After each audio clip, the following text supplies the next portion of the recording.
ne peut pas être satisfait du contenu produit par l'AS Monaco. C'est-à-dire qu'il y a eu 3 victoires consécutives, et quand tu gratouilles un peu, contre Clermont, c'est très chaud à la fin. les faits de jeu sont en ta Pas mal, faveur. Et c'est très chaud à la Contre fin. Saint-Etienne, merci Kolo Djeza qui se transforme pour Ngapet.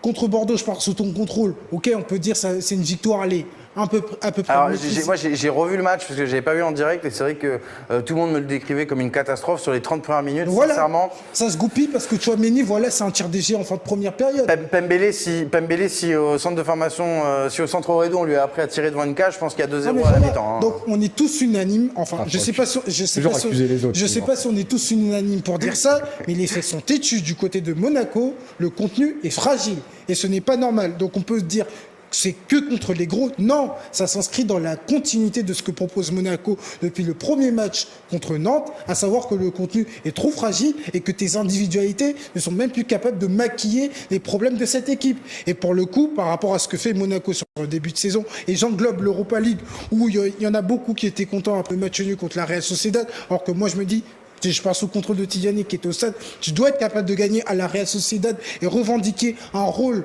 important dans cette compétition. Le contenu de Monaco sur ce début de saison n'est pas en adéquation avec une équipe qui était Champions League.